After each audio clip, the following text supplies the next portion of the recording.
अस्सलाम वालेकुम दोस्तों, आप देख रहे हैं समर टीवी उर्दू। चलिए स्टार्ट करते हैं आज की ये शानदार video.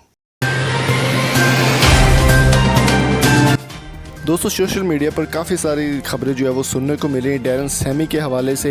Darren Sami Pakistan super league season 5 को अधूरा छोड़कर पाकिस्तान से चले गए थे। कोरोना वायरस की वजह से पाकिस्तान को लॉकडाउन कर दिया गया था और फ्लाइट्स भी जो है वो कैंसिल कर दी गई थी।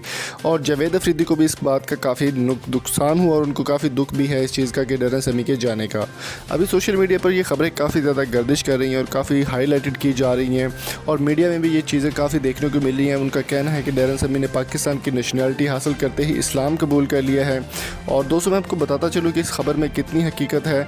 डैरन सैमी जो है वो एक क्रिश्चियन है, मुसलमान नहीं है। अलबत्ता उनको पाकिस्तान की नेशनैलिटी ज़रूर मिलने वाली है, इसमें कोई शक नहीं है कि उनको नेशनैलिटी दी जाएगी पाकिस्तान की। इसका ऐलान पाकिस्तान के सदर ने भी किया है।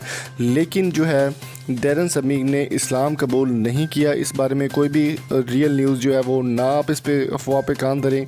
उन्होंने इस्लाम कबूल नहीं किया। सोशल मीडिया पर ये काफ़ी ज़्यादा गर्दिश कर रही है कि उन्होंने इस्लाम कबूल कर लिया, लेकिन वो अभी तक स्टिल जो है वो क्रिश्चियन हैं। लेकिन हम पाकिस्तानी होने के नाते उनको पाकिस्तान में वेलकम करेंगे और उनसे मोहब्बत हमारी ऐसे ही रहेगी।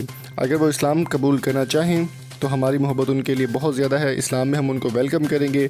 अगर वो ना करना चाहें तो वो उनका अपना मज़हब है, वो क्रिश्चियन रहना चाहें या फिर मुसलमान बनना चाहें, दोनों उनकी अपनी राय है।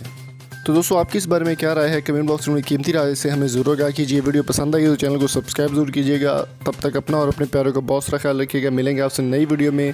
Thank you so much. अल्लाह हाफिज़।